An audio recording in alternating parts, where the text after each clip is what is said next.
शुरू अल्लाह का नाम लेकर जो बड़ा मेहरबान निहायत रहम वाला है।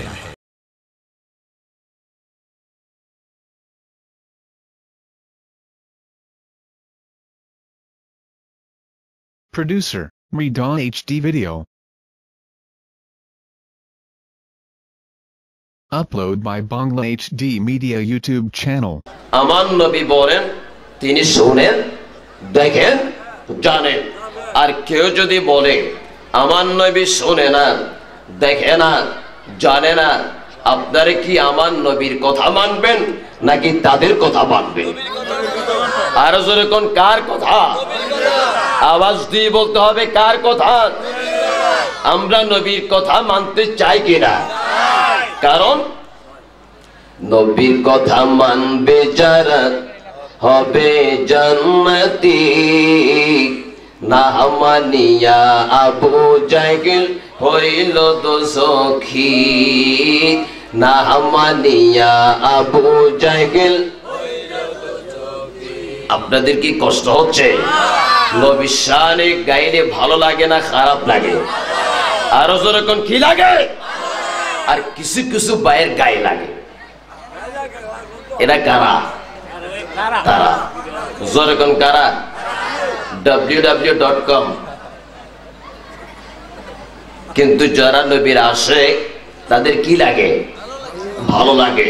তো যদি ভালো লাগে একটু আমার সাথে সবাই বলেন, নবীর কথা মানবে যারা হবে জান্নাতি, না মানিয়া আবু জাহেল, না মানিয়া আবু জাহেল। ঠিক কিনা? আমার ভাইয়েরা, ও সুন্নি মুসলমান ভাইয়েরা, আশিক রাসূল ভাইয়েরা, আল্লাহর নবী, বিশ্ব নবী, নূর নবী, জিন্দা নবী একদিন মায়েশা সিদ্দিকার সাথে একই বিছানার মধ্যে ঘুমাচ্ছিলেন। মায়েশা সিদ্দিকা বলেন, এরে বিশ্বের মানুষ, আমি আল্লাহর নবীর চেহারা মোবারকের দিকে তাকিয়ে রইলাম। এত সুন্দর চেহারা কোনদিন আমি কোন পুরুষের মধ্যে দেখি নাই। সুবহানাল্লাহ বলেন। মায়েশা সিদ্দিকা বলেন, আমি আল্লাহর নবীর চেহারা মোবারকের দিকে তাকিয়ে রইলাম, এত সুন্দর চেহারা। হঠাৎ করে দেখলাম আল্লাহর নবী আমার বিছানা থেকে কোথায় যেন গায়েব হয়ে গেলেন। সমস্ত ঘরগুলোকে তল্লাশি করে দেখলাম, কোথাও আল্লাহর নবীকে পাইলাম না। এমনকি দরজা যে সিটকিনিটা ছিল, দরজার সিটকিনির পাশে গেলাম, সেখানেও দেখতে পেলাম দরজার সিটকিনিটা ঠিক আগের মতোই দেওয়া। আল্লাহর নবী কোথায় চলে গেলেন? মায়েশা সিদ্দিকা বিছানার মধ্যে বসে বসে কাঁদতে লাগলেন। কিছুক্ষণ পরে মায়েশা সিদ্দিকা দেখতে লাগলেন আল্লাহর নবী আবার বিছানার মধ্যে হাজির হয়ে গেলেন। মায়েশা সিদ্দিকা বলেন, ইয়া রাসূলুল্লাহ, আপনার কদমে আমার পিতা মাতা কুরবান হোক। নবী গো, কিছুক্ষণ আগে আমি আপনাকে আমার বিছানার মধ্যে দেখলাম।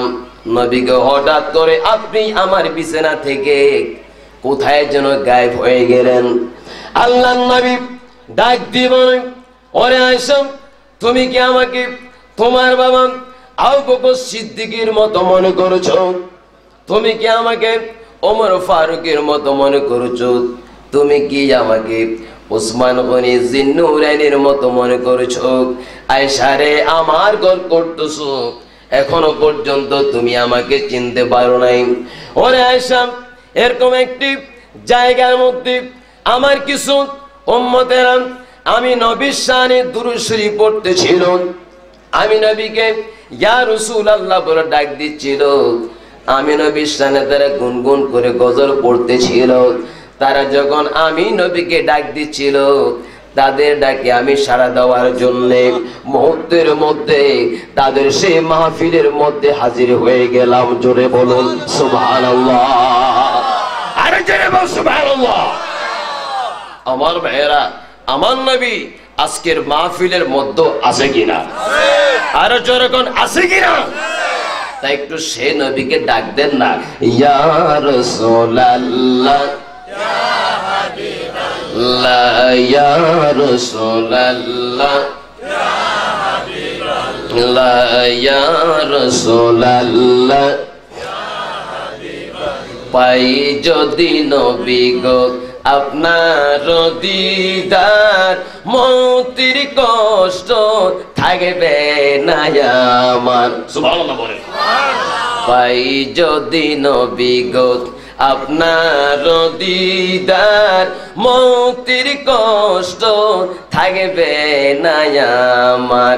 দিবেন গোদের দয়া করিয়া, ইয়া রাসূলুল্লাহ, ইয়া হাবিবাল্লাহ, ইয়া রাসূলুল্লাহ, ইয়া হাবিবাল্লাহ। মুনকির নকির আসিয়া সওয়াল করবে বসায়া, দিও গো নবী পর্দা উঠাইয়া, করিব সালাম আপনাকে দাঁড়াইয়া, ইয়া রাসূলুল্লাহ,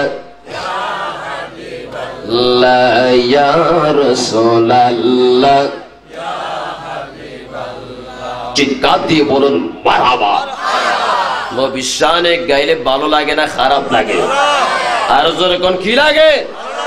আর বেজো দরুদ দাও সালাম মোর নবীজির শানে, বেজো দরুদ দাও সালাম মোর নবীজি শানে।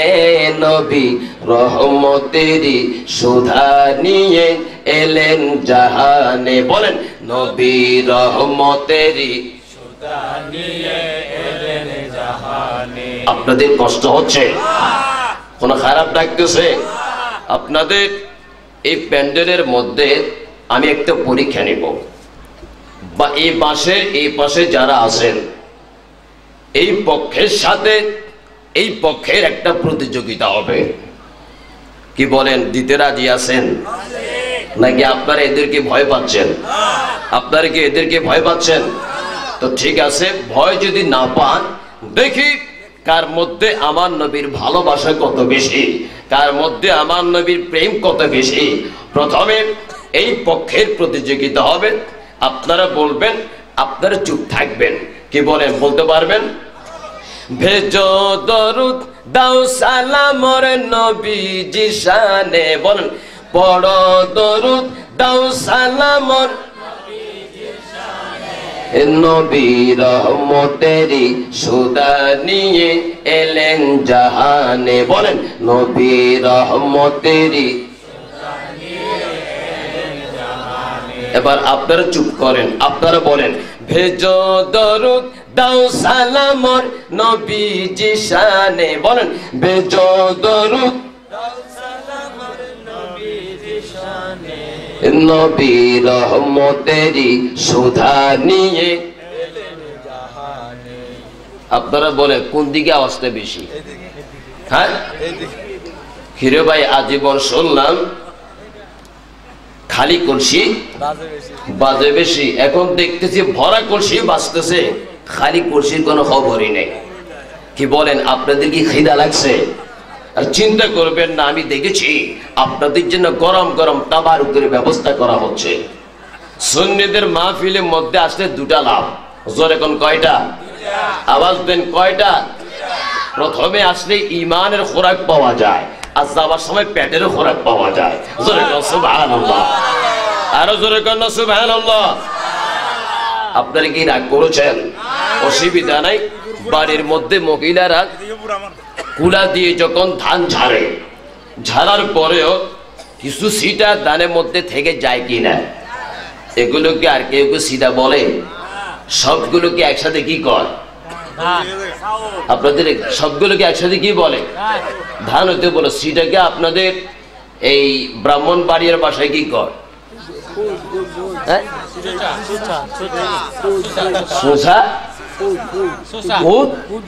কিরে ভাই, আপনাদের বাসা তো চট্টগ্রাম বাসার মতোই মারাত্মক। আমি আমার জীবনে দুটা জায়গার ভাষা বেশি কঠিন পাইছি। একটা হলো চট্টগ্রাম, আরেকটা হচ্ছে সিলেট।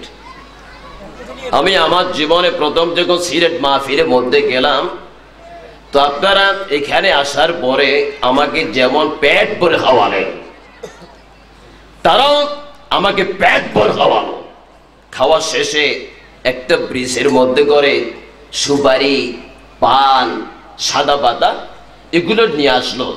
তো সুপারি দুই ধরনের আছে, একটা কাঁচা আর একটা কি শুকনা। তো একজন সিলেটি আমার ডাক দিয়া কয়, হুজুর তুমি কি শুকনা গু খাইবা নাকি ভিজা গু খাইবা?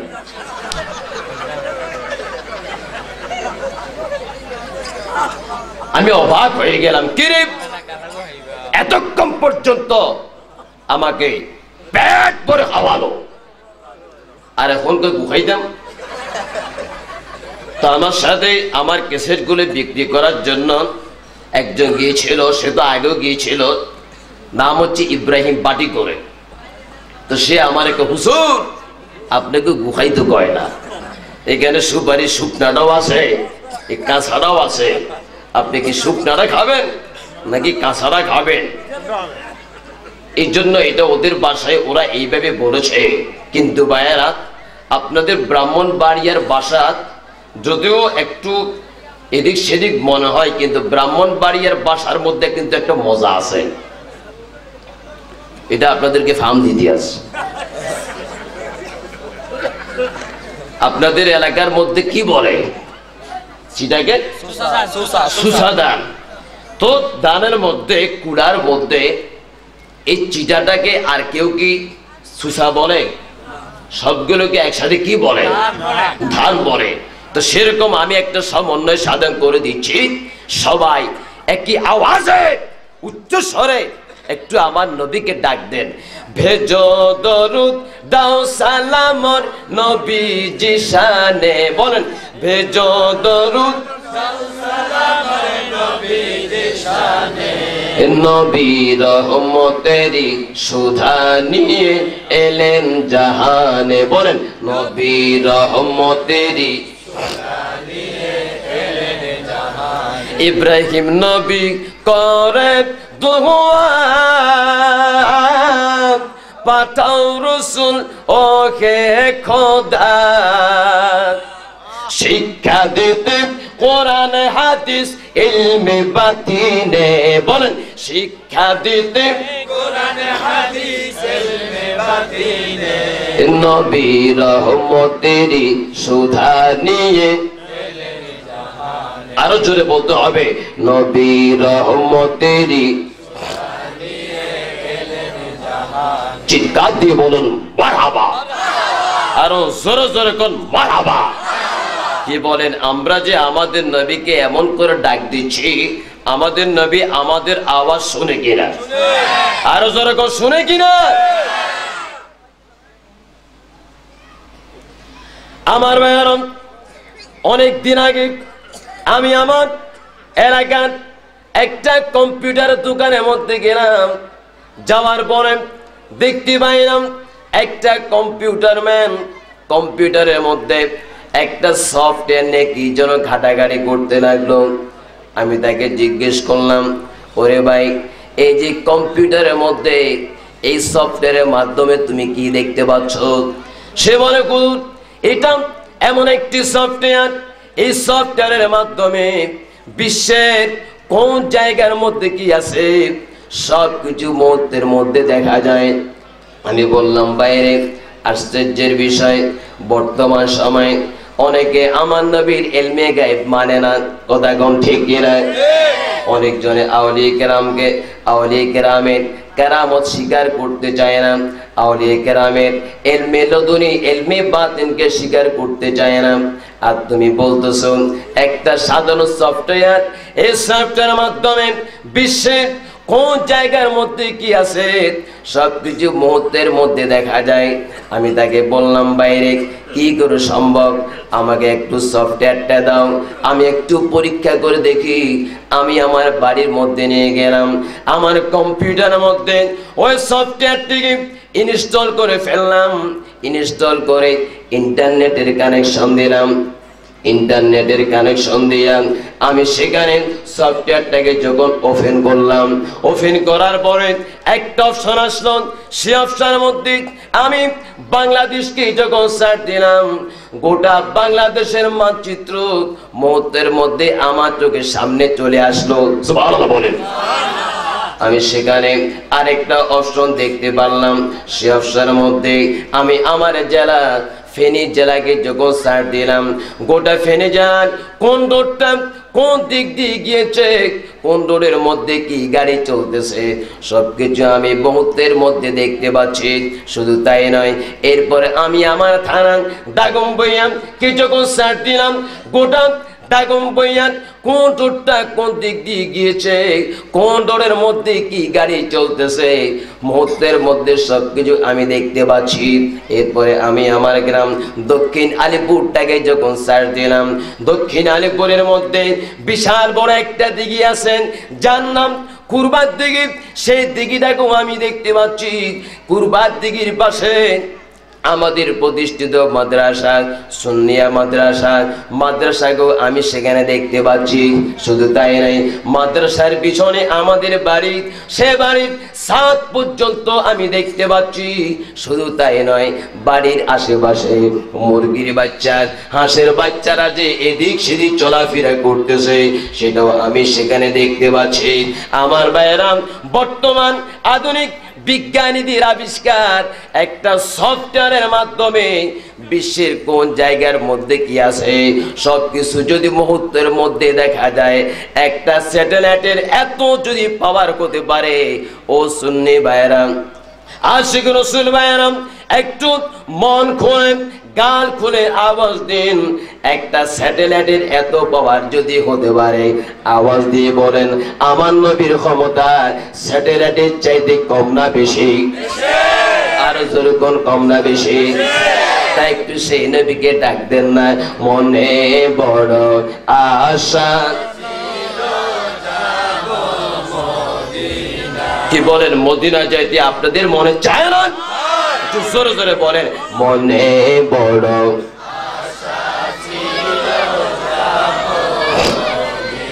মহকাওয়ালা মদিনাওয়ালা, বলেন মহকাওয়ালা মদিনাওয়ালা, আমায় তুমি দেখা দাও, মনে বড় আশা ছিল।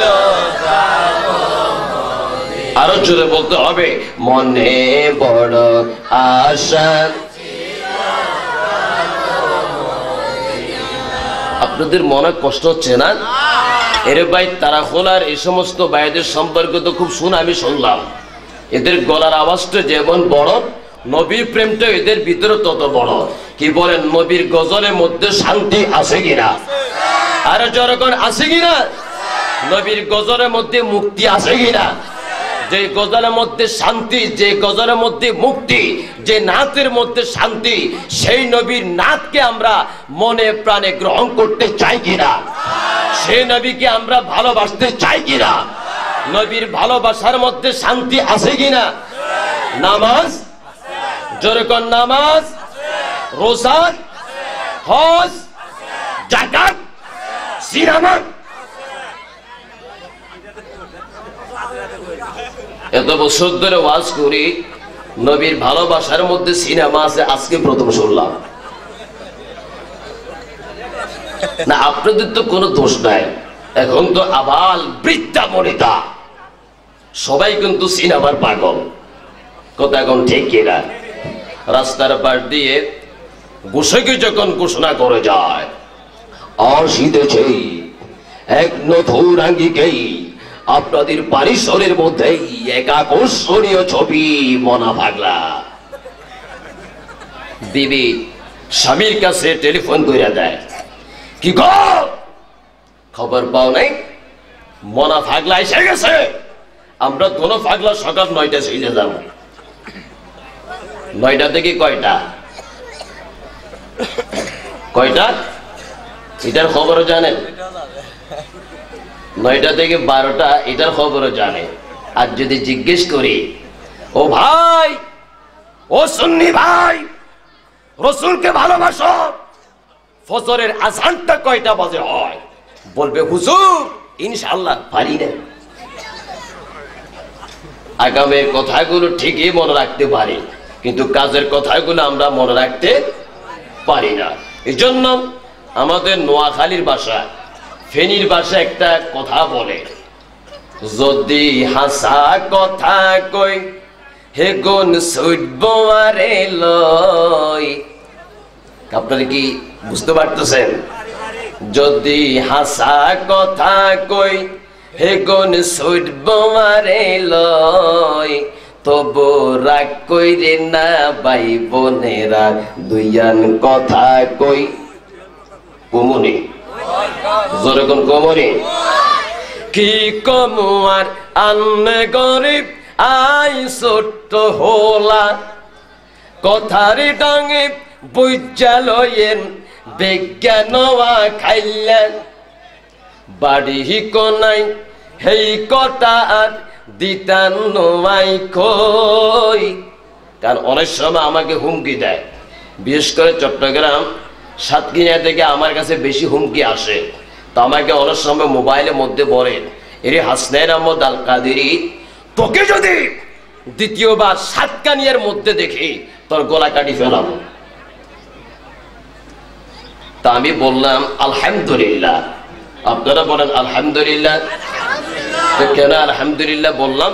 কারণ একজন সন্ত্রাসী যদি আমাকে মারে, একজন বাতিল যদি আমাকে মারে, আমি তো শহীদের মর্যাদা পাবো, আর আমার সমস্ত গুনার ভার তাকেই নিতে হবে। কথা কোন ঠিক কিনা? তারা ভেবেছে বাংলা জমিনের মধ্যে একজন মাওলানা খিজিরকে মেরে, একজন মাওলানা নূর ইসলাম ফারুকী সাহেবকে মেরে মনে করেছে বাংলা জমিন থেকে সুন্নিয়তকে নিচ্ছিন্ন করতে পেরেছে। আমি তাদের উদ্দেশ্যে বলবো, ওরে বাতিলরা, বাংলা জমিনের মধ্যে তোমরা একজন ফারুকীকে শহীদ করেছো, তাকে দেখো বাংলা জমিনের অনেকটা ঘরের মধ্যে লক্ষ লক্ষ ফারুকীর জন্ম হয়ে গেছে। কথা কোন ঠিক কিনা? তারা মনে করেছে আল্লামা রিজভী সাহেব দুনিয়ার বুক থেকে চলে গিয়েছে,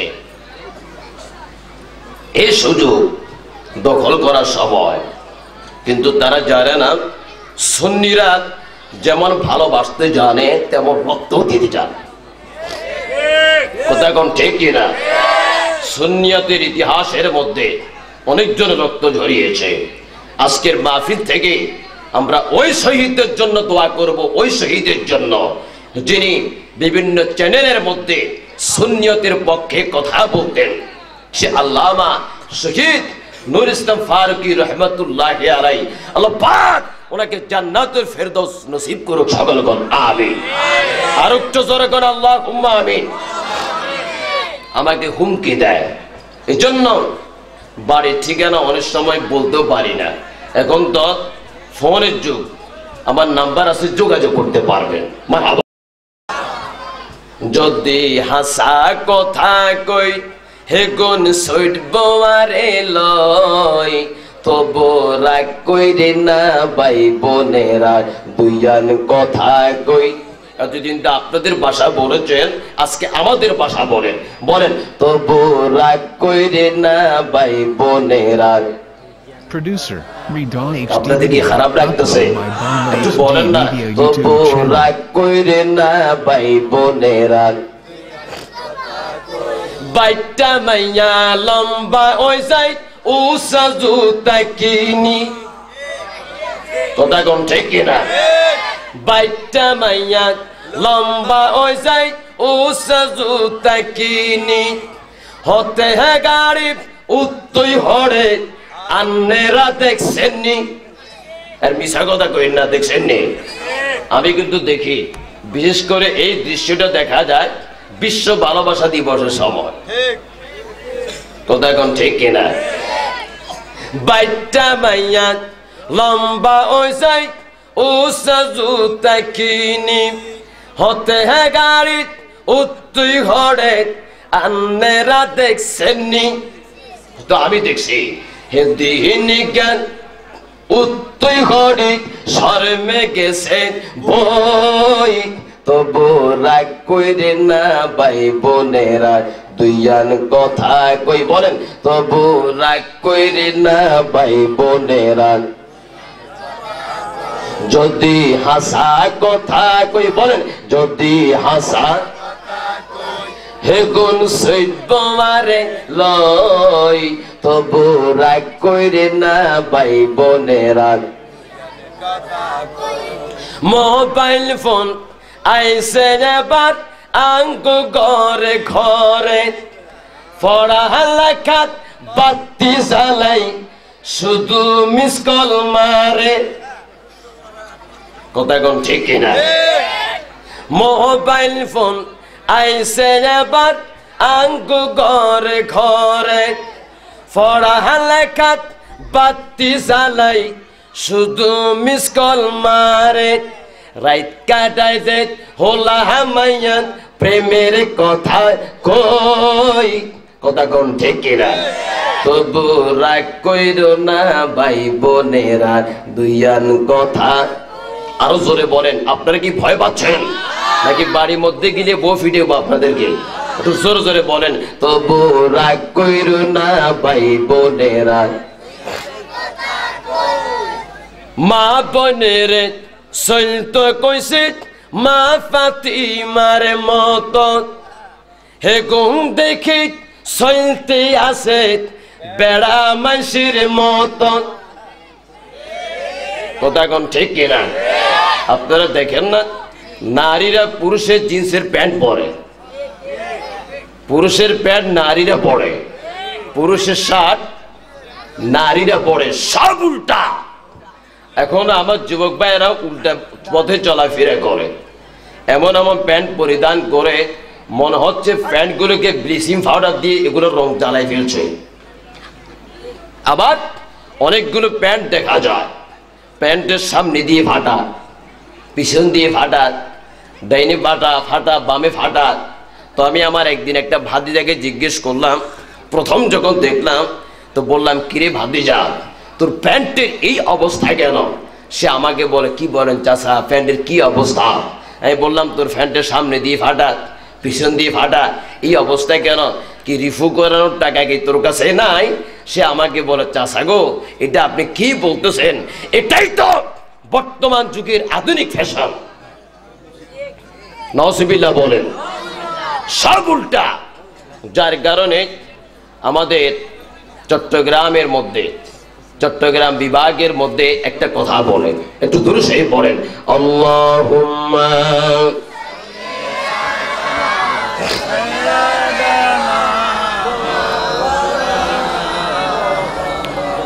ওয়া আলা আলি সাইয়্যিদিনা চিৎকার দিয়ে বলুন মারহাবা তো চট্টগ্রামে কি বলেন লাতা কুরুত ইয়ালে দুরাত ইনতুরে দুরার বিলাই বাইগো খারাপ সারা জমানাত আইলাম কিউল্লাই বাইরে বাইগো খারাপ সারা জমানাত আইলাম কিউল্লাই লাতা গুরা মানে বুঝেন আমাদের ভাষায় বলে রাতা মরক চট্টগ্রামের ভাষায় কি বলে লাতা গুরা লাতা গুরু কাকে দৌড়াচ্ছে শিয়ালকে কারণ এখন কি শিয়ালেরা মোরগ দেখতে তেমন শুনেন কম আর বিড়াল ইঁদুরকে কি দৌড়াবে এখনকার ইঁদুরগুলোর যে সাইজ এক একটা বিড়ালের চাইতে বড় কথা কোন ঠিক কিনা তো এই জন্য জমানার শিক্ষা দিতে গিয়ে মানুষদেরকে শিক্ষা দিতে গিয়ে চট্টগ্রামের ভাইয়েরা বলে লাতা কুরুত ইয়ালে দুরাত ইনতুরে দুরার বিলাই বাইগো খারাপ সারা জমানাত আইলাম কিউল্লাই বলেন বাইগো খারাপ সারা জমানাত আগে কয়ে জ্বালাই দিলে মশা নথাইতো দিন দুজাত মশারি টাঙ্গি গুমজা নফইতো কথা কোন ঠিক কিনা আগে কয়ে জ্বালাই দিলে মশা থাকতো না দিন দুপুরে এই মশারি টাঙ্গানো লাগতো না, ও ভাই টাঙ্গানো লাগতো না। আর এসু গেরিব মশা এগুন কয়লের উপর বসতো সাহায়। ভাগ্য খারাপ সারা জমানাত আইলাম কি উল্লাই বলেন, ভাগ্য খারাপ সারা জমানাত কথা কোন ঠিক কিনা? আমার ভাইয়েরা, এমন একটি সময় সব কিছু বিপরীত মুখে বর্তমান মানুষ রাসূল পাকের দুরূদ ছেড়ে নাচ ছেড়ে গানের দিকে ধাবিত হয়েছে। কথা কোন ঠিক কিনা? নবীর গান শুনতে আর ভালো লাগে না, আধুনিক গানের দিকে মানুষ মগ্ন হয়ে গেছে। এই জন্য ভাইয়েরা আওয়াজ দিয়ে বলেন, নবীর শান মান শুনতে ভালো লাগে কিনা? আরো জোরকান লাগে কিনা? স্যাটেলাইটের ক্ষমতা মানে, কম্পিউটারের ক্ষমতা মানে, কিন্তু আমার নবীর ক্ষমতা তারা মানে না। বর্তমানে চিকিৎসা বিজ্ঞান এতই উন্নত হয়েছে, মায়ের পেটে একটা মেশিন ধরলে মায়ের পেটে এটা কি ছেলে নাকি মেয়ে সবগুলো কম্পিউটারের মধ্যে দেখা যায় কিনা? আরো যেরকম যায় কিনা? আমার ভাইয়েরা, একটা মেশিন কম্পিউটার যদি মায়ের পেটে কি আছে এটা যদি দেখাইতে পারে, আমাদেরকে জানাইতে পারে, বলুন তো গৌসবাগ আব্দুল কাদের জিলানী যদিও বাগদাদের মধ্যে শুয়ে আছেন, তিনি বাগদাদ থেকে বাংলার কাদেরিয়া তরিকা যত মুরিদান আছে সবাইকে ফয়েজ দিতে পারে কি পারে না? আরো যেরকম পারে কিনা? গৌসবাগের এত ক্ষমতা, না জানি আমার নবীর কত ক্ষমতা। সুবহানাল্লাহ বলেন। আমার নবীর এত ক্ষমতা, না জানি আমার আল্লাহর কত ক্ষমতা। সুবহানাল্লাহ বলবেন না? আমার নবী তো অনেক উপরে, আমার নবীর ইলমে গায়েব অনেক উপরে, কিন্তু আল্লাহর ওলিরা যেটা আমাদেরকে দেখিয়ে গিয়েছেন, যেটা করে গিয়েছেন, সেটাও আমরা দিমাগ দিয়ে সহজে বুঝতে পারবো না। কথা কোন ঠিক কিনা?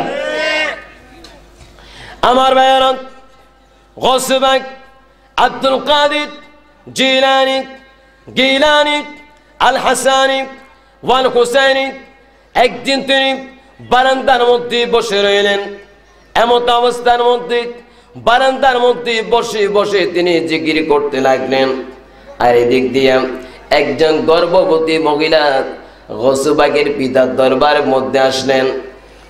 গৌসবাগের দরবারের মধ্যে যখন আসলেন, তার পিতার দরবারের মধ্যে যখন আসলেন, এমত অবস্থার মধ্যে গৌসবাগ আব্দুল কাদের জিলানী বারান্দার মধ্যে বসে বসে জিকির করতে লাগলেন, মুহাম্মদ মুস্তাফা সাল্লাল্লাহু আলা, তুমি বাদশাহ কামলিওয়ালা। বলেন মুহাম্মদ মুস্তাফা, তুমি বাদশাহ ताराने वाला नबी बचाने वाला। बोलें ताराने वाला नबी नबी बादशाह कामली वाला मोहम्मद मुस्तफा, तुम्हें बादशाह कामली वाला। চিৎকার দিয়ে বলেন মারহাবা। আমার ভাইরা, ওই গর্ভবতী মহিলা গৌসবাগের পিতা আবু সালিম মুসা জঙ্গির দরবার মধ্যে প্রবেশ করে ডাক দিয়ে বলতে লাগলেন, ওগো আবু সালিম মুসা জঙ্গি, এই নিন আপনার জন্য সামান্য হাদিয়া নিয়ে আসলাম। আমার এই হাদিয়া খানা আপনি একটু গ্রহণ করুন, দুধ এবং কলাগুলা আপনি একটু গ্রহণ করুন। আমার ভাইয়েরা, আপনারা যখন আপনাদের পীরের দরবারের মধ্যে যান, যাওয়ার সময় কিছু না কিছু হাদিয়া নেন কিনা? আরো জোরে কোন নেন কিনা? ওই মহিলা দুধ এবং কলা নিয়ে আবু সালিম মুসা জঙ্গির দরবার মধ্যে উপস্থিত করেন। আবু সালিম মুসা জঙ্গিকে ডাক দিয়ে বলতে লাগলেন, ওগো আবু সালিম মুসা জঙ্গি, আমার ঘরের মধ্যে 7টা কন্যা সন্তান। জোরে কোন কয়টা? 7টা কন্যা সন্তান। ও আবু সালিম মুসা জাঙ্গি এবার যদি আমার কন্যা সন্তান হয়, আমার স্বামী আমাকে তালাক দিয়ে দিবে, আমাকে ঘরের মধ্যে রাখবে না। একটু মেঘের বাণী করে বলুন, আমার পেটের মধ্যে ছেলে আছে না মেয়ে আছে? আমার ভাইয়েরা, ছেলে দেওয়ার মালিককে, আর জোরে কোন কে? মেয়ে দেওয়ার মালিককে। সুতরাং স্ত্রীকে দোষ দেওয়ার কোনো অবকাশ আপনার নেই। কথা কোন ঠিক কিনা? আমার ভাইয়েরা, ওই মহিলা বলেন, ও আবু সালিদ, মুসা জাঙ্গি আমার ঘরের মধ্যে 7টা কন্যা সন্তান, এবারও যদি আমার কন্যা সন্তান হয়, আমার স্বামী আমাকে তালাক দিয়ে দেবে, আমাকে ঘরের মধ্যে রাখবে না। একটু বেগের বাণী করে বলুন, আমার পেটের মধ্যে ছেলে না মেয়ে আছে? আবু সালেহ মুসা জাঙ্গি ডাক দিয়ে বলতে লাগলেন, ওরে মা, তোমার পেটের মধ্যে এটা কি ছেলে না মেয়ে সেটা আমি বলতে পারবো না, তুমি এক্ষুনি আমার এখান থেকে তুমি বের হয়ে যাও। ওই মহিলা চোখের পানি ছেড়ে ছেড়ে দুধ কলা গোলাম আবু সালেহ মুসা জঙ্গির সামনে রেখে যখন কাঁদতে কাঁদতে বের হয়ে আসতে লাগলেন, বড় বীর বারান্দার মধ্যে জিকির করতে লাগলেন। তিনি যখন শুনলেন একজন নারী চোখের পানি ছিঁড়ে ছিঁড়ে তার সামনে দিয়ে যাচ্ছে, আব্দুল কাদের জিলানী সঙ্গে সঙ্গে জিকির খানাকে বন্ধ করে দিয়া ডাক দিয়ে বলতে লাগলেন, ও আমাম, ও আমাম, আপনি এমন করে কাঁদতেছেন কেন? আপনাদের মতো মায়েদের চোখের বাণী আমি আব্দুল কাদের সহ্য করতে পারি না। ও গো মা, কেন আপনি কাঁদতেছেন? আমাকে একটু খুলে বলেন। ওই মহিলা বলেন, বাবারে, তুমি ছোট্ট মানুষ, তোমার কাছে আমি কি খুলে বলবো? আব্দুল কাদের জিলানী ডাক দিয়ে বলতে লাগলেন, মাগো, মেঘের বাণী করে আমাকে একটু খুলে বলেন। না রে বাবা, তোমার কাছে বলা যাবে না। মাগো, একটু খুলে বলে দেখুন না, আপনার জন্য কিছু করতে পারি কিনা। আমার ভাইরাম, ওই মহিলা ডাক দিয়ে বলতে লাগলো, বাবারে, আমার ঘরের মধ্যে 7টি কন্যা সন্তান, এবার যদি আমার কন্যা সন্তান হয়, আমার স্বামী আমাকে তালাক দিয়ে দিবেন, আমাকে ঘরের মধ্যে রাখবে না। আপনার বাবার কাছে আসলাম, আপনার বাবা আমাকে তাড়িয়ে দিয়েছে, আমার পেটের মধ্যে কি আছে এটাই আমাকে বলে দিল না। আব্দুল কাদের জিলানী বলে, 8 বছর বয়স।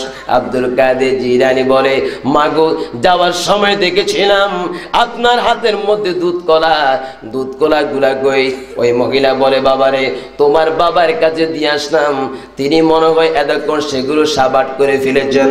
আব্দুল কাদের জিলানী বলেন, ও মাম, আপনি ঘরের ভিতরে যান, ঘরের ভিতরে যাইয়া বলুন, যদি পেটের মধ্যে ছেলে আছে না মেয়ে আছে এটা যদি বলতে না পারে, দুধ কণাগুলো যেন রিটার্ন দিয়ে দেয়। জোরে বলুন সুবহানাল্লাহ, আরে জোরে বল সুবহানাল্লাহ। এখন শুরু হচ্ছে বাপ বেটা যুদ্ধ। জোরে কোন কি? বাপ বেটা, এটা সাধারণ কোনো খেলা না, এটা হচ্ছে প্রেমের খেলা। জোরে কোন সুবহানাল্লাহ, জোরে কোন, এটা কিসের খেলা? ওরে আকাশ জমিনি হইল সৃজন নবীর কারণে, বলেন, আকাশে জমিনি হইল সৃজন, সেই জমিনে খেলে আল্লাহর ওলিগণে, বলেন, সেই জমিনে খেলে। যাইয়া দেখো হিন্দুস্তানে শত শত ওলিগণে, প্রেমের রশি বাঁধছে তারা নবীর সনে, প্রেমের রশি বাঁধছে তারা, সেই জমিনে খেলে আল্লাহর ওলিগণে, বলেন, সেই জমিনে খেলে। বাইরে দেখলে খাজা বাবার খেলা, আশেকেরি বাড়ে জ্বালা। কথা কম ঠিক কিনা? আরো জোরে কোন ঠিক কিনা? আমার খাজা বাবার পাকে রোজায় হীরা মুক্তা মানিক পাওয়া যায়, কাউরে খালি না ফিরাই, কাউরে খালি না ফিরাই। কথা কোন ঠিক কিনা? আল্লাহর ওলিদের দরবার থেকে কেউ কি খালি হাতে ফিরে? চাওয়ার মতো চাইলে পাওয়া যায়, কথা কোন ঠিক কিনা? আমরা অনেক সময় বলি না, খোদা তোমায় ডাকতে জানি না, ডাকার মতো ডাকলে খোদা কেমনে শুনে না।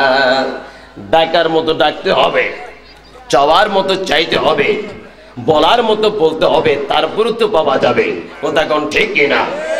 ফতোয়া শামী, ফতোয়া শামীর মধ্যে হযরত শামী, আল্লামা শামী রহমতুল্লাহি আলাইহি, ইমাম শাফিঈ রহমতুল্লাহি আলাইহি একটা ওয়াকিয়া বর্ণনা করতে লাগলেন।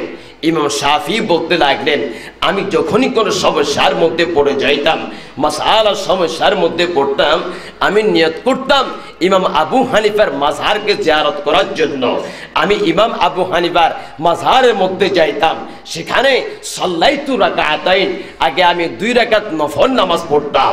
2 রাকাত নফল নামাজ পড়ে আমি ইমাম আযম আবু হানিফার মাযহারকে সামনে রেখে আল্লাহর দরবার মধ্যে হাত তুলতাম, ফাতুকদা সারিআন, সঙ্গে সঙ্গে আমার সমস্ত সমস্যা সমাধান হয়ে যেত। আর জোরে কন্যা সুবহানাল্লাহ। আল্লাহর ওলিদের দরবার মধ্যে গেলে পাওয়া যায় কিনা? আর জোরে কোন যায় কিনা? বাপ বেটা যুদ্ধ, আপনি যান, ঘরের ভিতর প্রবেশ করেন, ওই মহিলা বলে, বাবারে তোমার বাবা খুব গরম মানুষ, তাকে বেশি কিছু বলা যাবে না। মা গো, আমি বলেছি আপনি যান। সুবহানাল্লাহ বলেন। পাওয়ার আছে কিনা? কথা বলেন, আছে কিনা? আমার ভাইয়ারা, ওই মহিলা ঘরের ভিতরে ঢুকলেন, ঘরের ভিতরে ঢুকিয়ে দাঁড়িয়ে রইলেন। আবু সালিম মুসা জঙ্গি বলেন, ও মান, কতবার তোমাকে বলবো আমি তোমার পেটের মধ্যে কি আছে এটা বলতে পারবো না, তুমি এক্ষুনি আমার সামনে থেকে চলে যাও। ওই মহিলা আবার ভয় পেয়ে ঘর থেকে বের হয়ে আসলেন। আব্দুল কাদের জিলানীকে বলতে লাগলেন, বাবারে আমার পক্ষে সম্ভব নয়, তোমার বাবা খুব গরম মানুষ, মাগো আপনি আবার যান, গিয়ে বলবেন যদি বলতে না পারেন দুধ কলাগুলো ফিরাই দেন। ওই মহিলা আবার ঘরের ভিতরে প্রবেশ করলো। ঘরের ভিতরে প্রবেশ করিয়া ওই মহিলা দাঁড়িয়ে রইল।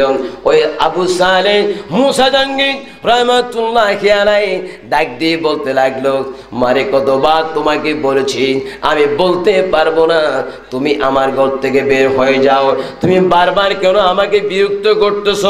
ওই মহিলা বলেন, হুজুর আমি তো আসতে চাই না, আপনার 8 বছর বয়সের সন্তান আব্দুল কাদের বারবার আমাকে আপনার কাছে পাঠাচ্ছে। আমার সন্তান তোমাকে কি বলেছে? আমার সন্তান তোমাকে কি বলেছে? আপনার সন্তান বলেছে আমার পেটের মধ্যে যদি ছেলে আসে না মেয়ে আছে, এটা যদি বলতে না পারেন দুধ কোরা যেগুলো আপনি খাইলেন সেগুলো আপনি এক্ষুনি ফিরাই দেন। সুবহানাল্লাহ বলেন। আবু সালিম মুসা জঙ্গি ঘর থেকে রাগাম্বিত কইয়া বের হয়ে আসলেন। আব্দুল কাদের জিলানী বারান্দার মধ্যে বসে বসে জিকির করতে লাগলেন। আবু সালেহ মুসা জঙ্গি ডাক দিয়ে বলতে লাগলো, বাবারে তোমার জিকির বন্ধ করো, তোমার কাছে জানতে চাই তুমি এই গর্ভবতী মহিলাকে কি বলেছ? বাবা গো, আমি ঠিকই তো বলেছি। কি বলেছ? আমি বললাম যদি আপনি তার পেটের মধ্যে ছেলে আসে না মেয়ে আসে এটা যদি বলতে না পারেন দুধ কোলা যেগুলো খাইলেন সেগুলো আপনি এক্ষুনি ফিরাই দেন। এই কথা বলতে দেরি আবু সালিম মুসা জঙ্গি এতজনে গসবাকের গালের মধ্যে একটা থাপ্পড় লাগাই দিলেন। থাপ্পড় খাইয়া বড় বীর আব্দুল কাদের জিলানী ডাক দিয়ে বলতে লাগলো, বাবা গো, একটি থাপ্পড় আপনি আমার গালের মধ্যে দিয়েছেন, আরেকটি থাপ্পড় মারার চেষ্টা করবেন না। ও বাবা, এক থাপ্পড়ের কারণে এই মহিলার ঘরের মধ্যে 7টি কন্যা সন্তান এবং পেটের মধ্যে একটি কন্যা সন্তান। বাবা গো, এক থাপ্পড়ের কারণে আমি সবাইকে পুরুষ বানাই দিলাম। বাবা গো, আরেকটি থাপ্পড় যদি আপনি মারেন খোদার কসম খেয়ে বলি এই পৃথিবীর বুকে আরেকটা মহিলাও আমি রাখবো না। জোরে বলুন সুবহানাল্লাহ। আরে জোরে বল সুবহানাল্লাহ। আল্লাহু আকবার। নারে রিসালাত ইয়া রাসূলুল্লাহ। আহলে সুন্নাত ওয়াল জামাত জিন্দাবাদ জিন্দাবাদ। আল্লামা হাসনাইন আহমদ আল কাদরি সাহেব জিন্দাবাদ জিন্দাবাদ চিৎকার দিয়ে বলুন Media মারহাবা YouTube channel.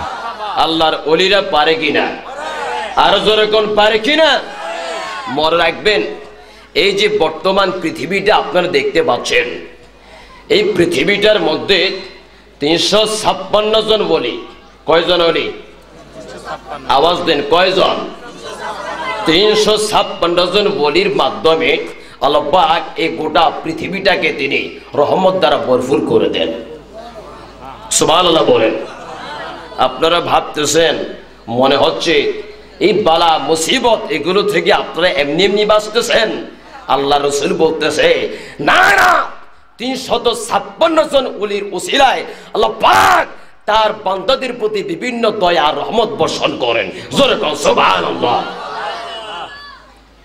বিশেষ করে শাম দেশের মধ্যে 40 জন আবদার আছে কয়জন আরো জোরে কোন না কয়জন 40 জন আবদার عن علي كرم الله وجهه قال إني سمعت رسول الله صلى الله عليه وسلم يقول الله النبي ثابت حضرت علي رضي الله تعالى عنه বলেন কোন আলী যে আলী সম্পর্কে আমার নবী বলেছেন আনা মদিনাতুল ইলমি ওয়া আলিয়ুন বাবুহা আমি নবী হচ্ছি ইলমের শহর আর ওই শহরের দরজা হচ্ছে আমার আলী জোরে বলুন সুবহানাল্লাহ এই কথা শোনার পরে শের খোদা আলী সবার কাছে প্রচার করতে লাগলেন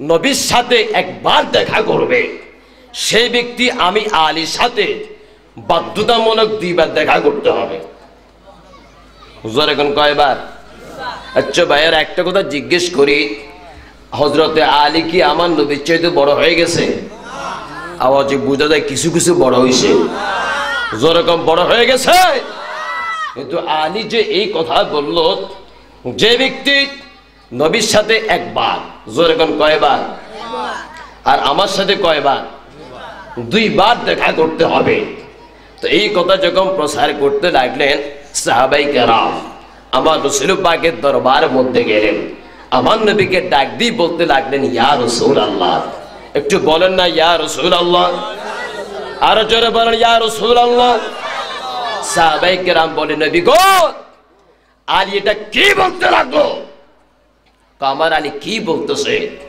আপনার আলী বলতেছে যে ব্যক্তি আপনি নবীর সাথে একবার দেখা করবে সে যেন বাধ্যতামূলক আলীর সাথে 2 বার দেখা করে আমার নবী মুস্কি হাসি দিলেন আমার নবীর হাসি এত সুন্দর এতই সুন্দর যখন আমার নবী হাসতেন আমার রাসূল পাকের আমার নবীর দাঁত মোবারকের সামনে এই মাঝখান দিয়ে দাঁতের ছিদ্র দিয়ে এমন একটা নূরের ঝিলিক বের হতো সেই নূরের ঝিলিকটা যখনই বের হতো আশেপাশে সবকিছু আলোকিত হয়ে যেত আরো জোরে কান্না সুবহানাল্লাহ আমার নবী হাসি দিলেন আলীকে ডাকো শের খোদা আলী আমার নবীর সামনে আসলেন উপস্থিত আমার নবী ডাক দিয়ে বলেন আলী রে আমি এটা কি শুনতে পাচ্ছি হযরত আলী বলেন নবী গো আপনি কি শুনতে পাচ্ছেন ওরে আলী তুমি নাকি বলেছো যে ব্যক্তি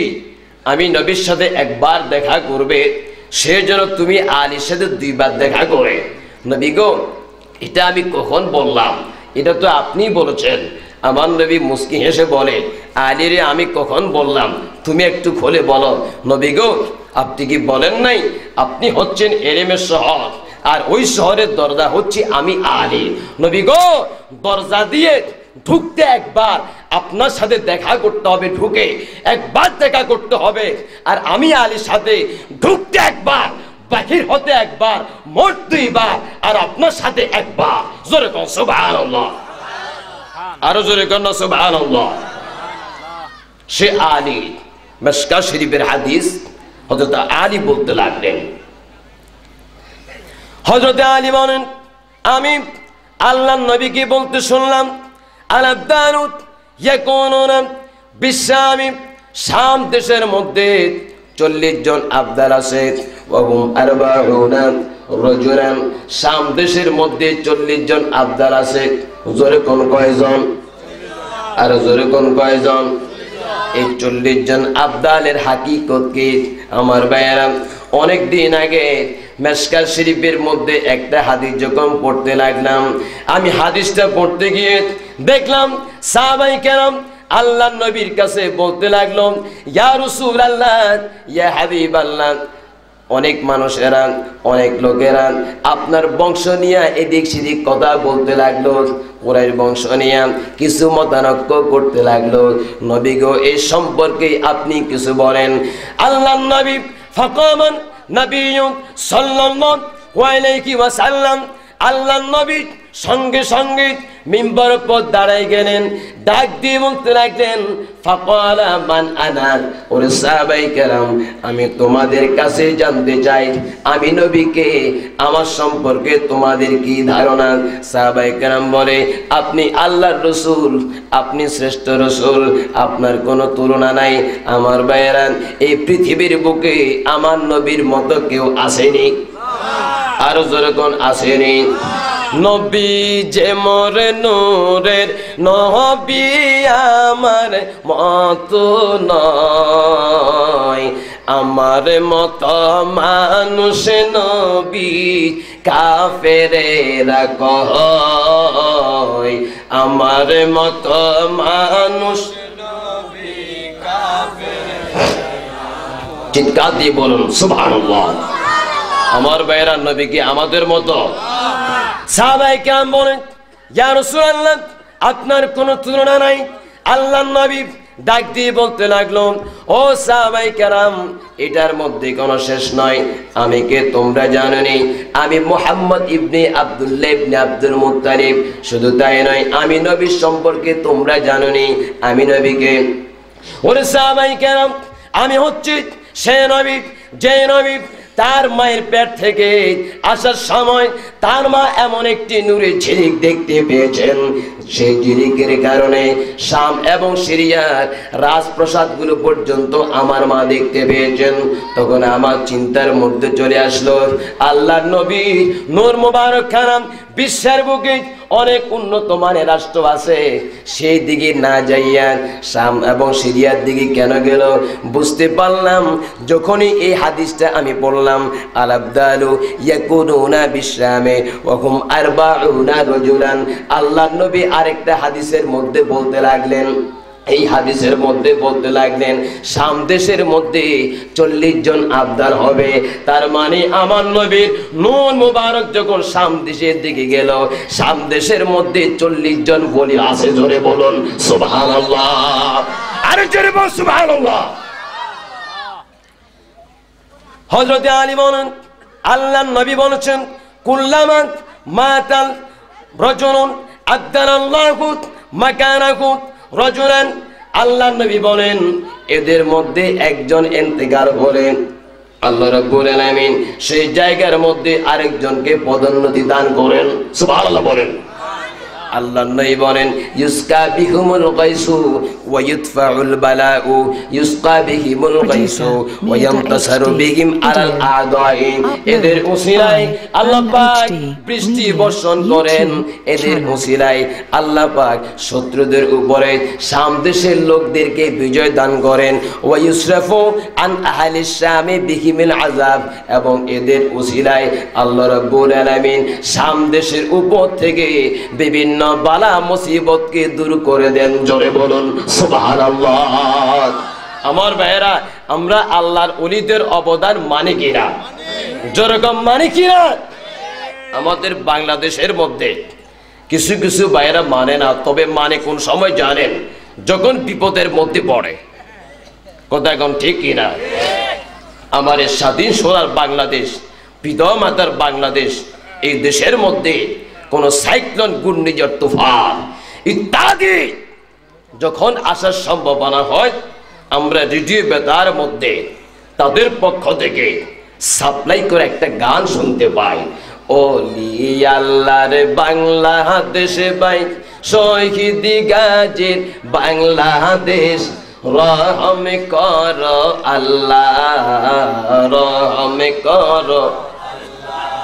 ওলিদের শান শুনতে কি খারাপ লাগতেছে আপনাদের? একটু জোরে জোরে বলেন না।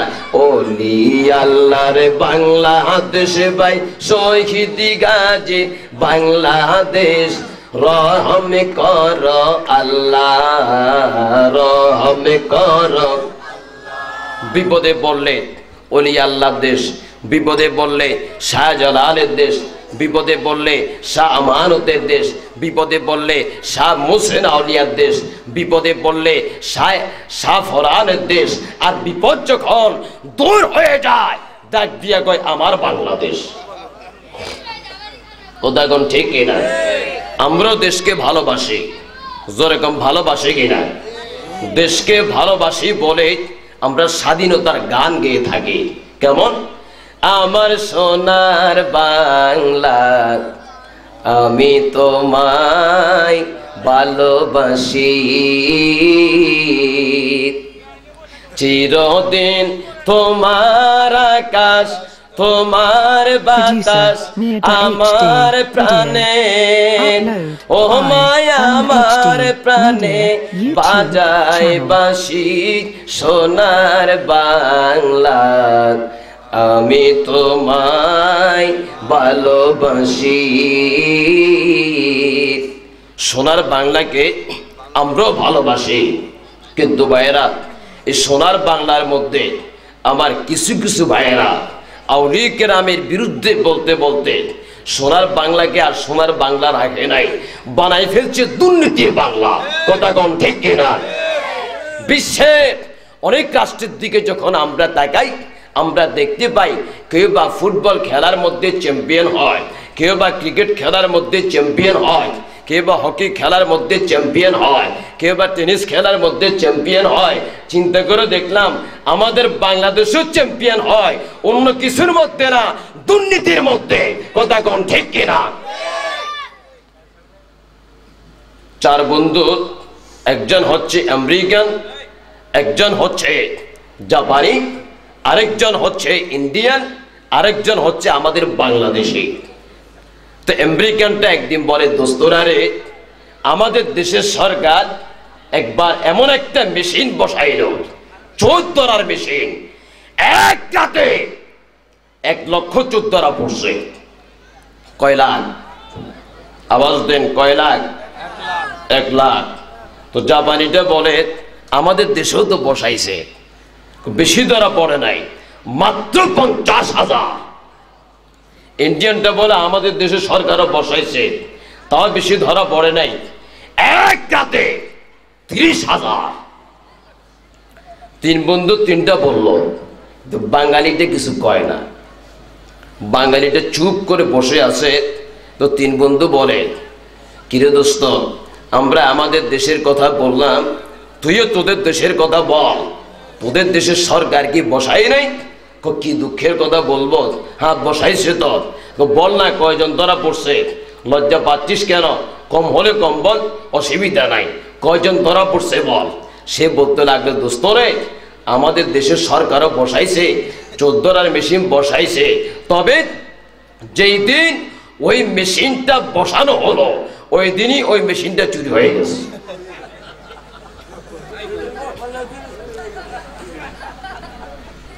মেশিনে চোরকে পায় নাই, চোরে মেশিন দিয়ে পাইছে।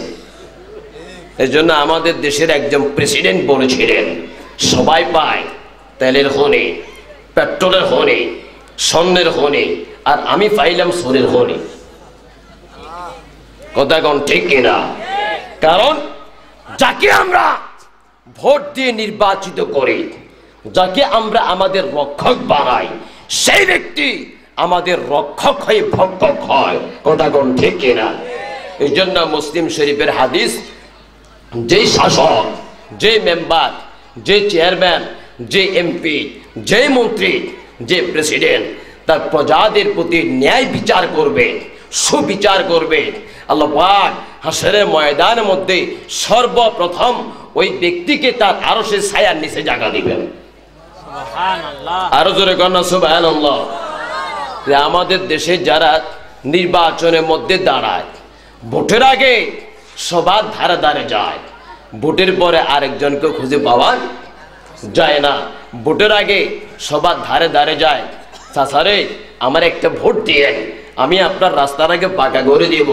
চাচা যদি জমিনের মধ্যে কাজ করে, জমির কাদা মাটির মধ্যে নেমে হলেও সেই কাদা মাটির মধ্যে নেমে চাচার কাদা মাটির শরীরটাকে বুকের সঙ্গে জড়াই নিয়ে বলতে থাকে, চাচা গো ভোটটা আমাকে দিয়েন, যদি ভোটটা আমাকে দেন তাহলে আপনাকে ফ্রিতে আমি বীজ দিব, আপনার জমির চারপাশে সকল প্রকার ব্যবস্থা আমি করে দেব, আপনার রোডটাকে আমি পাকা করে দেব।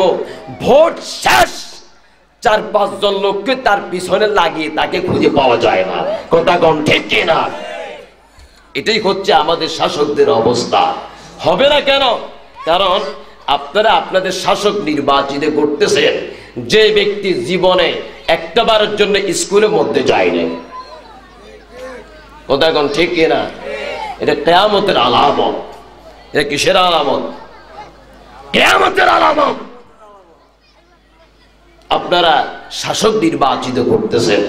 আমার ভাইয়েরা, শিক্ষা কোন মর্যাদা বর্তমান সমাজের মধ্যে নেই। সার্টিফিকেট আছে কিন্তু চাকরি নেই। কথা কোন ঠিক কিনা? সার্টিফিকেটের দাম আছে, তাও কি নিজের কাছে আমি A+ পেয়েছি, 4 পয়েন্ট পেয়েছি, কিন্তু চাকরি করার জন্য গেলে বলে টেবিলের নিচ দিয়ে কত দিবেন আগে সেটা বলেন। কথা কন না ঠিক কিনা? শিক্ষার কোনো মর্যাদা নেই। এক বেচারা অনেক কষ্টে অনার্স পাস করে চাকরি খুঁজতে লাগলো।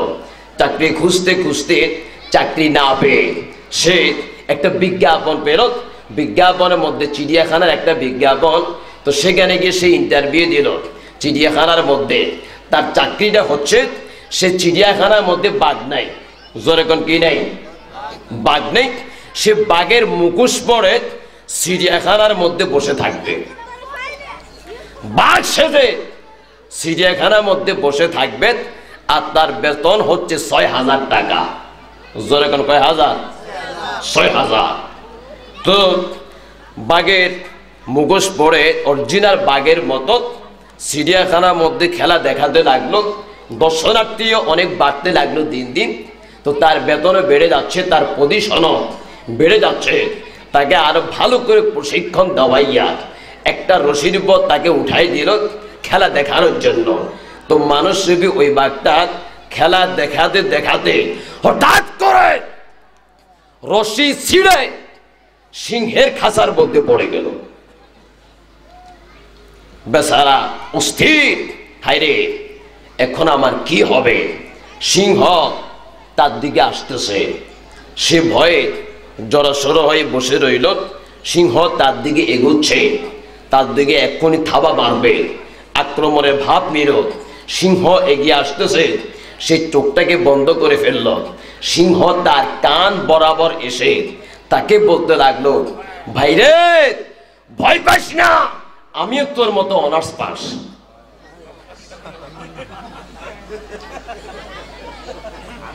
চিন্তা করে দেখেন শিক্ষার মূল্য কোন পর্যায়ে গিয়েছে। অনার্স পাস করেও একটা চাকরি পাওয়া যায় না, ঘুষ দিতে হয়। আর এগুলোর কারণটা কি জানেন?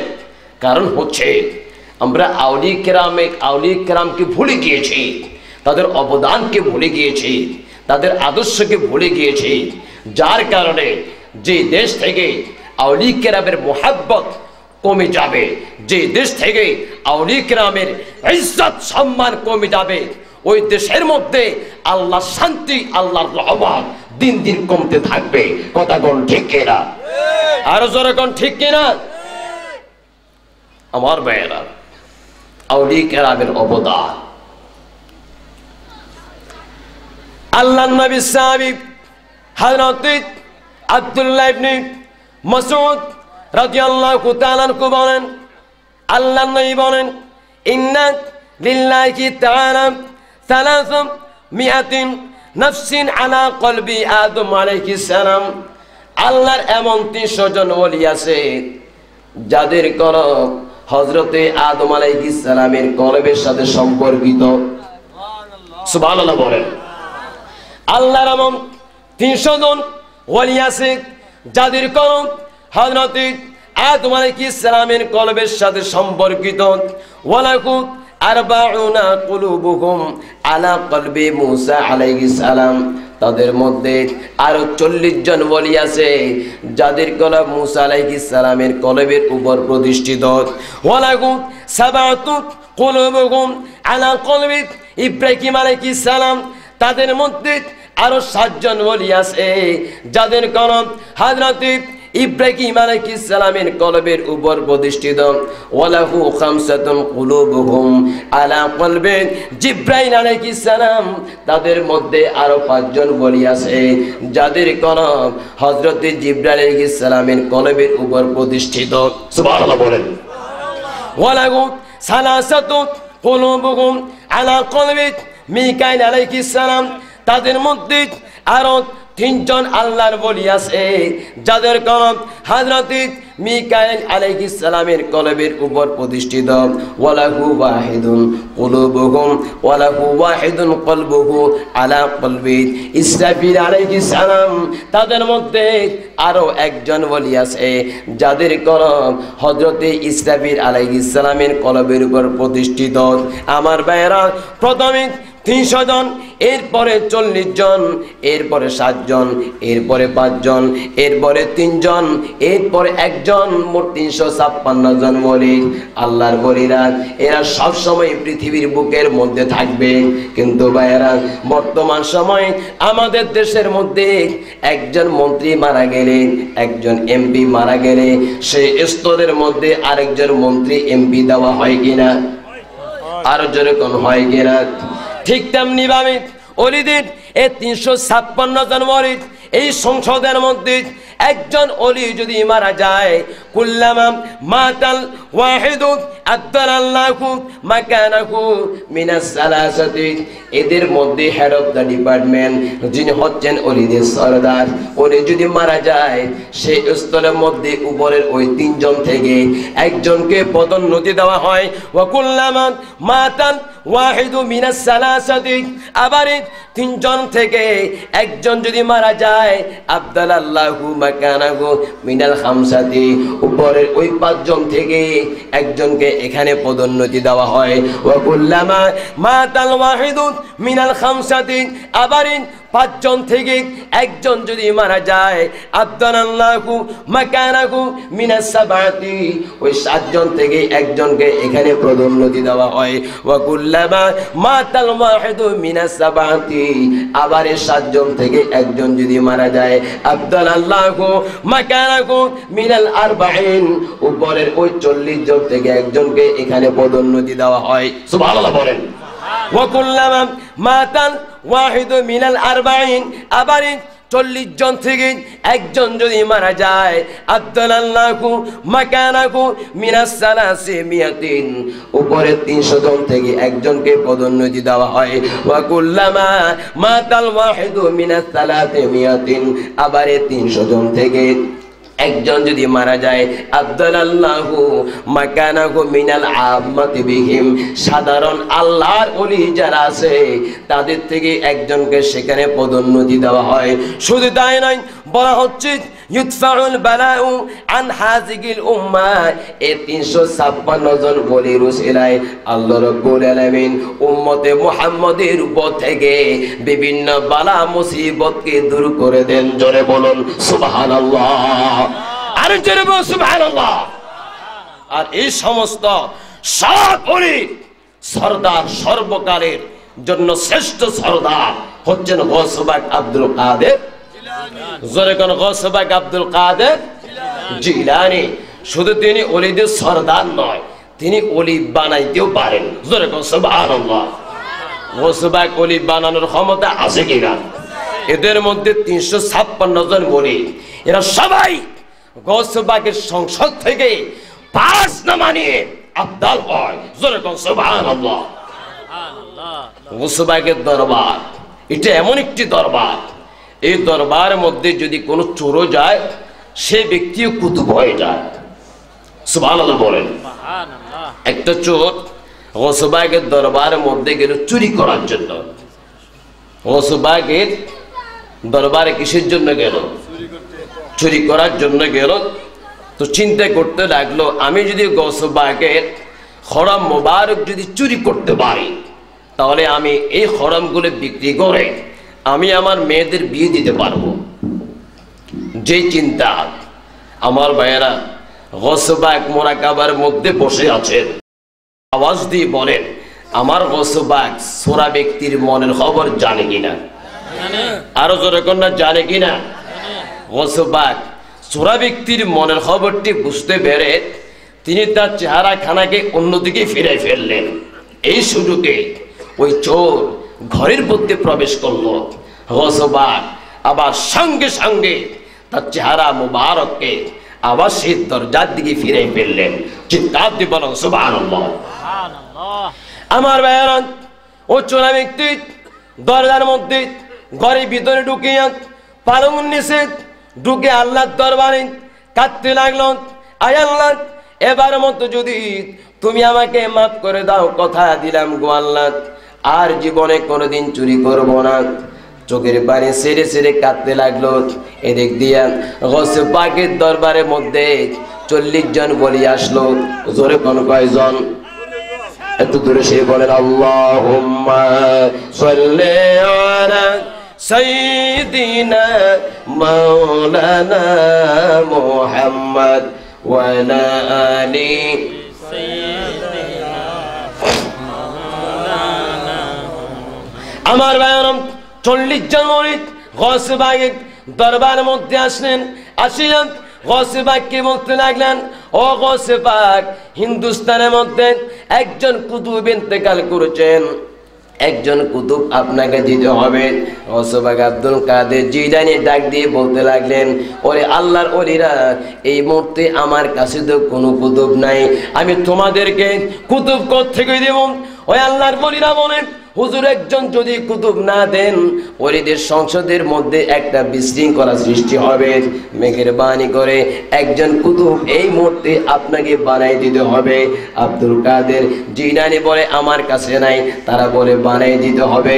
হঠাৎ করে গৌসে পাক আব্দুল কাদের জিলানী তিনি জোশের মধ্যে আসিয়া ঠাস করে বলে দিলেন, ওরে আল্লাহর ওলিরা, যাও তোমরা আমার ঘরের ভিতরে যাও, আমার পালকের নিচে একজন আল্লাহর বান্দা শুয়ে আছে, তাকে আমি কুতুব বানাই দিলাম। জোরে বলুন সুবহানাল্লাহ। আল্লাহু আকবার বলেন। 40 জন ঘরের ভিতরে প্রবেশ করলেন। তারা তাদের হুজুরকে খুঁজতে লাগলেন, কিন্তু তাদের হুজুরকে খুঁজে পাচ্ছেন না। একজন বলেন, হায়রে, আমাদের হুজুর দেখি পালকের নিচে শুইয়া শুইয়া আল্লাহর ভয়ে কাঁদতেছে। আমার ভাইয়েরা, আল্লাহর ভয়ে কাঁদে নাকি চুরির ভয়ে কাঁদে? আওয়াজ দেন, কিসের ভয়ে কাঁদে? 40 জন করে পালকের নিচ থেকে টেনে টেনে ওই চোরা ব্যক্তিকে বের করলেন। মাথার উপর উঠাইয়া তার নামে স্লোগান দিতে দিতে বড় পীরের সামনে নিয়ে যাচ্ছিলেন। চোরা ব্যক্তি মনে মনে ভাবতে লাগলো, হাইরে, নরম নরম কথা বলে কেমন গরম মাইকটা না জানি আজকে আমারে দেয়। আপনাদের এলাকার মধ্যে যদি কোনো সূরা দরা খায়, যদি আপনারা তাকে প্রথমে পেট ভরে খাওয়ান, এটা কি সূরা ব্যক্তি তার জন্য সুলক্ষণ মনে করবে নাকি কুলক্ষণ? কারণ একটা প্রবাদ আছে, প্রথমে খাওয়া তারপরে মা।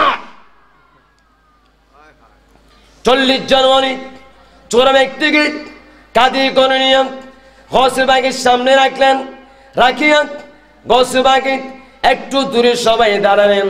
আব্দুল কাদের জিলানীর কদমের মধ্যে ওই চোরা ব্যক্তিরে পড়িয়া চোখের পানি ছেড়ে ছেড়ে কাঁদতে লাগলো, হুজুর, এবার মতো আপনি আমাকে মাফ করে দেন, কথা দিলাম গো হুজুর, আপনি যদি আমাকে মাফ করে দেন, জীবনে আর কোনোদিন চুরি করব না।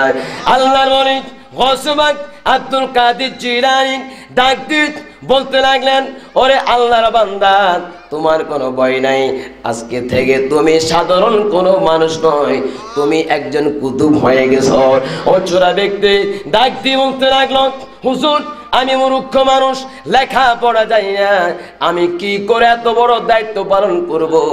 আব্দুল কাদের জিলানী ডাক দিয়ে বলতে লাগলো, ওরে আল্লাহর বান্দা, তুমি একটু আমার সামনে আসো। সামনে আসলেন, চোরা ব্যক্তির চোখের মধ্যে এমন করে হাতটাকে বুলাই দিলেন, ওরে আল্লাহর বান্দা, তোমার চোখটাকে বন্ধ করে রাখুন, আর আমি যেভাবে বলি সেইভাবে তুমি করতে থাকো। চোরা ব্যক্তি বলে, হুজুর বন্ধ করলাম।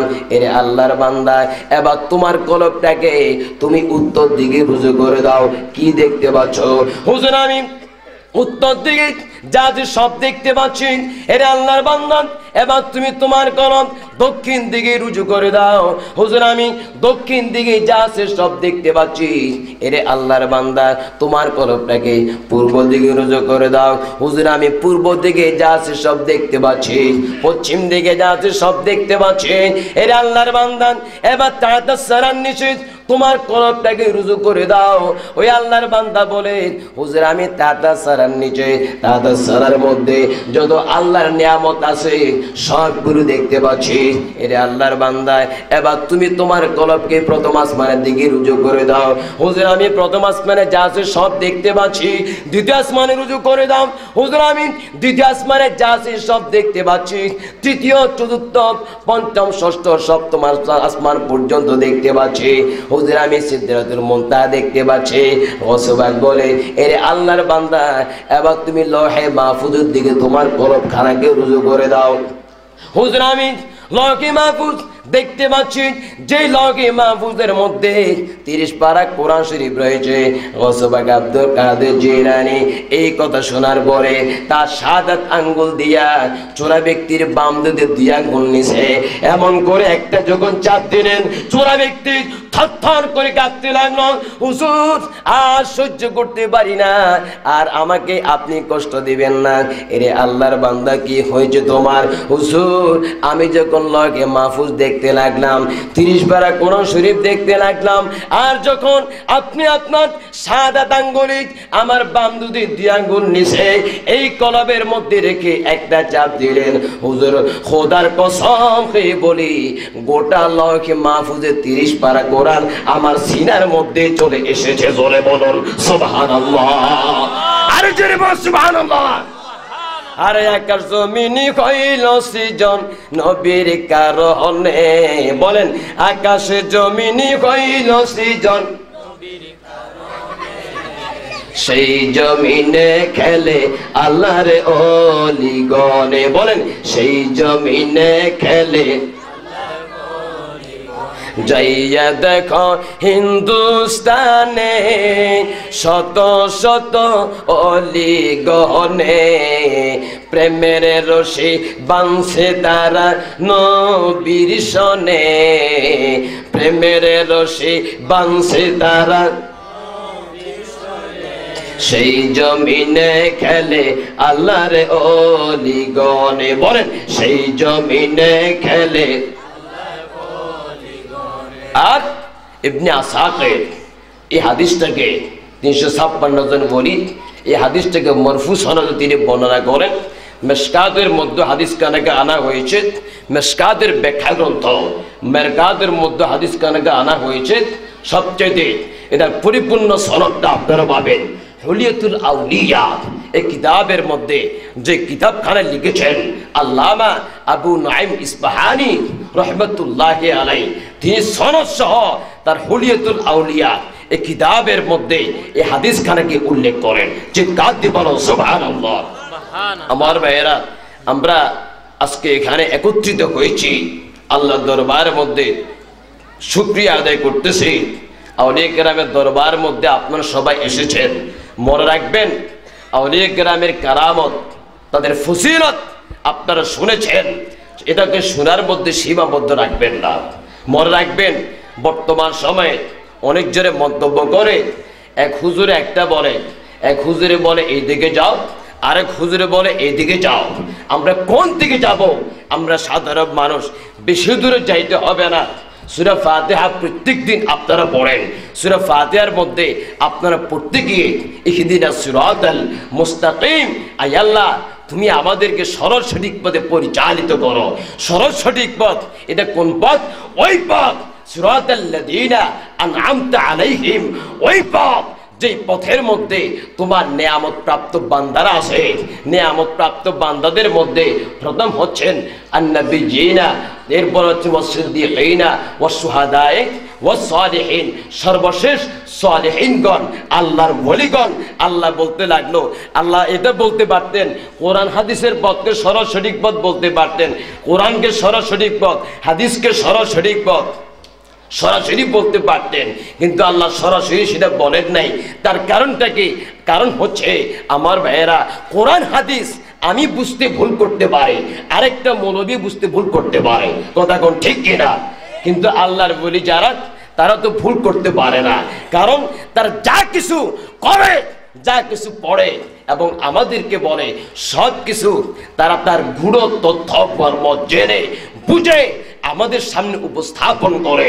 এই জন্য আল্লাহ পাক অন্য কিছুকে সিরাতাল মুস্তাকিম না বলে নেয়ামত প্রাপ্ত বান্দা যারা আল্লাহর ওলি, তাদের পথকে সরাসরি পথ বলেছেন। ও সুন্নি ভাইয়েরা, সেই পথের মধ্যে আমরা থাকতে চাই কিনা? আরো যখন চাই কিনা? আল্লাহ পাক আমাদের সবাইকে কবুল করো, সকলগণ আমিন। বিশেষ করে আজকের মাহফিল খানা যারা আয়োজন করেছেন, টাকা দিয়ে, পয়সা দিয়ে, বুদ্ধি দিয়ে, শ্রম দিয়ে, যারা যেইভাবে সহযোগিতা করেছেন, আল্লাহ পাক প্রত্যেকের হায়াতের মধ্যে বরকত দান করুন, সকলগণ আমিন। ছোট্ট একটা মোনাজাত, আল্লাহুম্মা আমিন।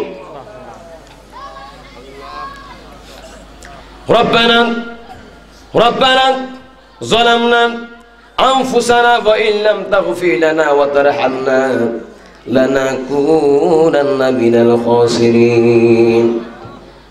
মাবুদ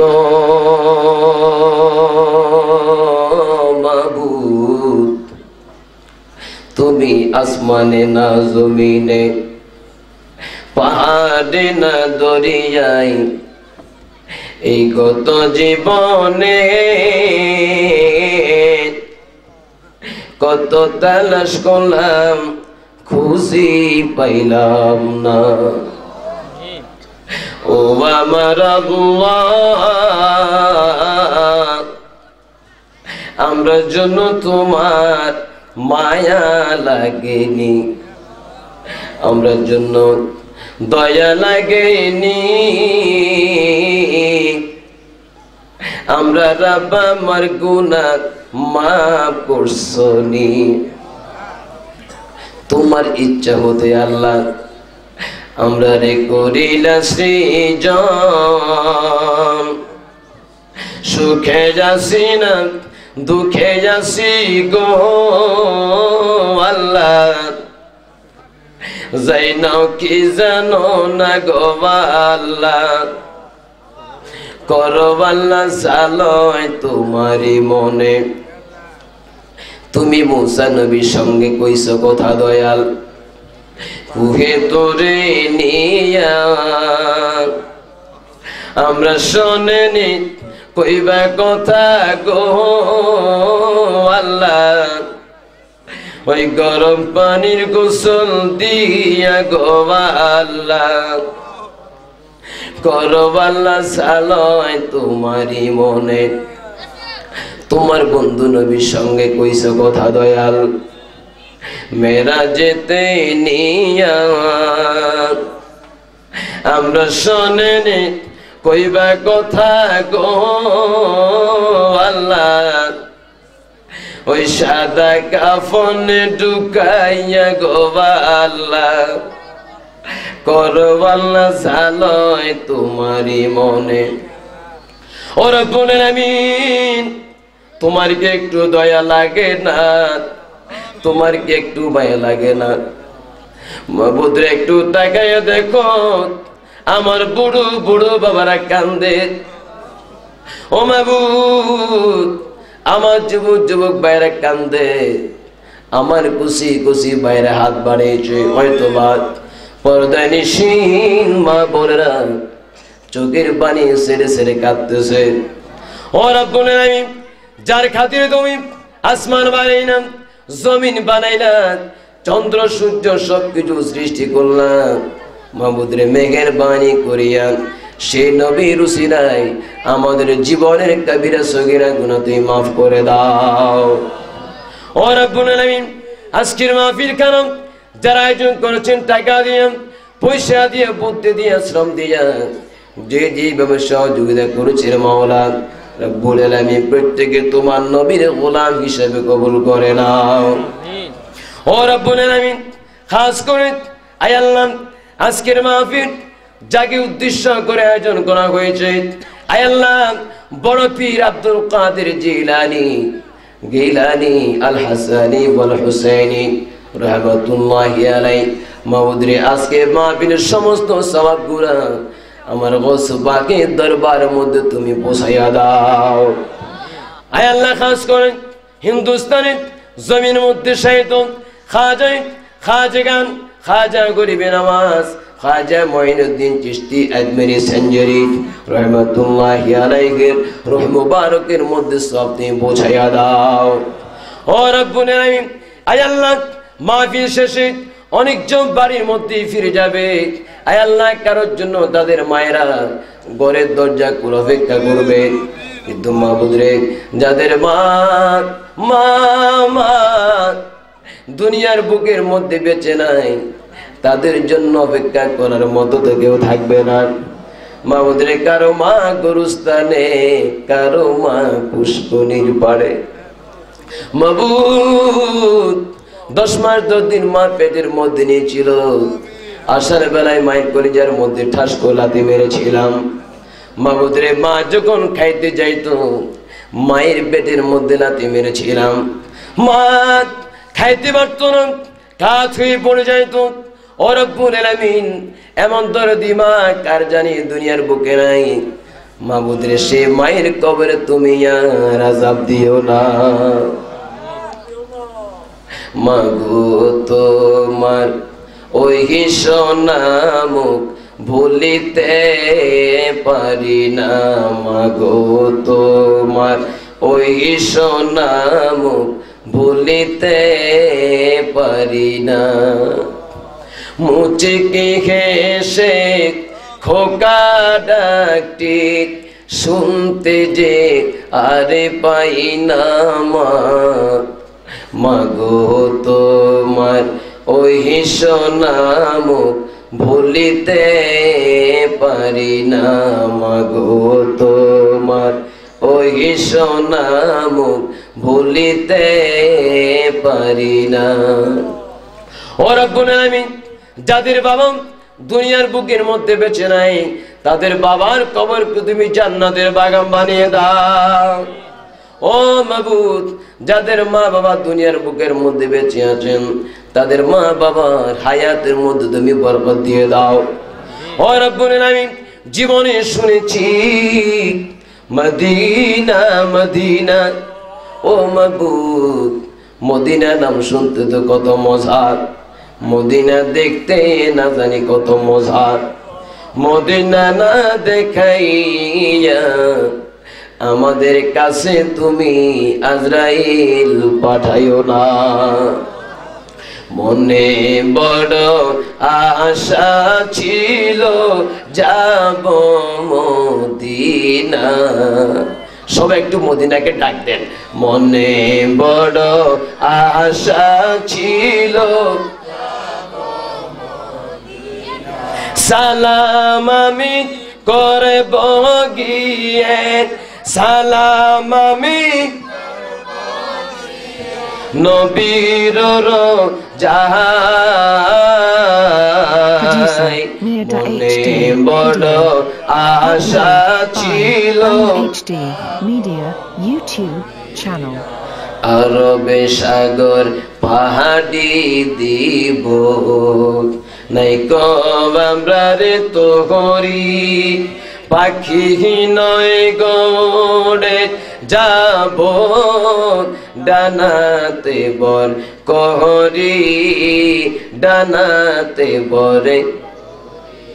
আরবে সাগর পাহাড়ি দেখিব, নাই কব আমার তগরি পাখি নাই গৌড়ে যাব ডানাতে বরে করি আমরা রাত সায়াচি সম্ভব নাই সবাই বলেন আল্লাহ আরো জোরে বলেন আল্লাহ আল্লাহ আল্লাহ আল্লাহ আমরা আশায় আছি সম্ভব নাই করি কি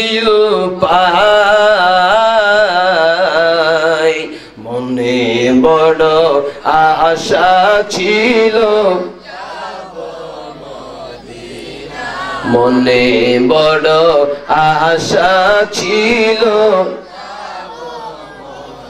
আশাকারীর মনের আশা আল্লাহ পূরণ করো না একেবারে মদিনা দেখাও না রে দয়াল একেবারে মদিনা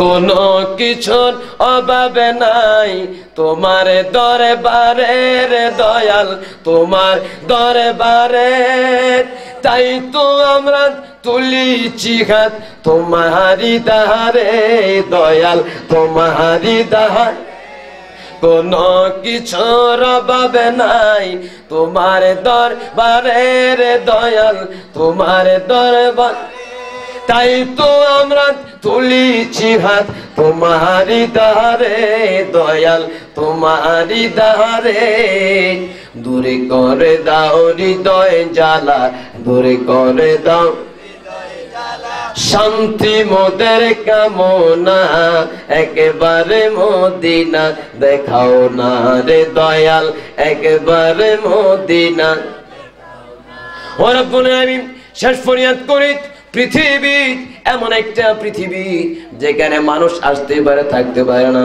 রব্বুল আলামিন কিতাবের মধ্যে পড়ি আজরাইল যখন কোনো মানুষের চেহারার সামনে উপস্থিত হয়ে যায় মানুষের হাড্ডি জোড়াগুলি ঠাসঠাস করে পুড়ে যাবে শরীরের সমস্ত রোগগুলি ঠাসঠাস করে ছেড়ে যাবে ও রব্বুল আলামিন সেই কঠিন মুসিবতের সময় তোমার বন্ধু নূরুন নবীকে আমাদের চেহারার সামনে তুমি উপস্থিত করাইয়া দিও আয় আল্লাহ তোমার বন্ধুর চেহারায় আমার দেখে দেখে আমরা যেন সবাই পড়তে পারি সেই মধুর বাণী লা ইলাহা ইল্লাল্লাহু মুহাম্মাদুর রাসূলুল্লাহ। আসসালামু আলাইকুম ওয়া রাহমাতুল্লাহ।